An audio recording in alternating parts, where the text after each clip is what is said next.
الله الرحمن الرحيم. وبالسند المتصل منا إلى الإمام الهمام الحافظ الحجة أمير المؤمنين في الحديث محمد بن إسماعيل بن إبراهيم الجعفي البخاري رحمه الله تعالى. بسم الله الرحمن الرحيم. كتاب الصلاة. باب كيف فرضت الصلاة في إسرائيل. وقال ابن عباس رضي الله عنه وحدثني أبو سفيان بن حرب في حديث هرقل فقال يأمرنا يعني النبي صلى الله عليه وسلم بالصلاة والصدق والعفاف.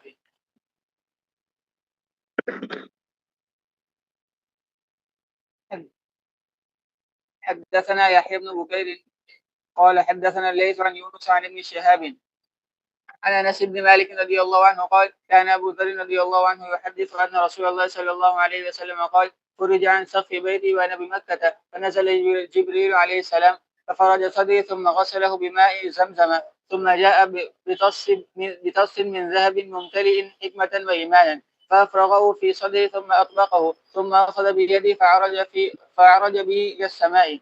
فلما جئت إلى السماء الدنيا قال جبريل عليه السلام لخازن السماء افتح. قال من هذا؟ قال هذا جبريل.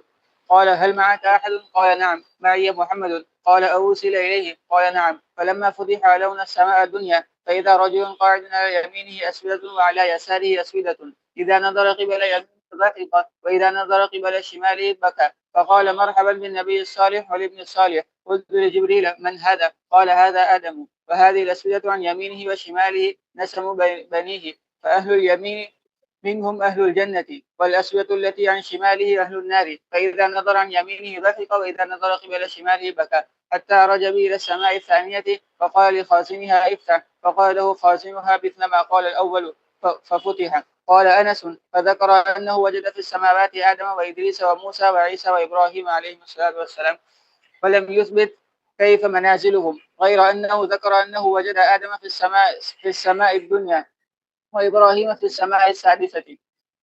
قال أنس فلما مر جبريل عليه السلام بالنبي صلى الله عليه وسلم بإدريس قال مرحبا بالنبي الصالح والأخ الصالح فقلت من هذا؟ قال هذا إدريس. ثم مررت بموسى فقال مرحبا بالنبي الصالح والأخ الصالح قلت من هذا؟ قال هذا موسى. ثم مررت بعيسى فقال مرحبا بالنبي الصالح والأخ الصالح قلت من هذا؟ قال هذا عيسى. ثم مررت بإبراهيم فقال مرحبا بالنبي الصالح والابن الصالح قلت من هذا؟ قال هذا إبراهيم. قال ابن شهاب فأخبرني ابن حزم أن ابن عباس وأبا حبة الأنصارية كان يقولان قال النبي صلى الله عليه وسلم ثم عرج بي حتى ظهرت لمستوى أسمع فيه صادف الأقلام.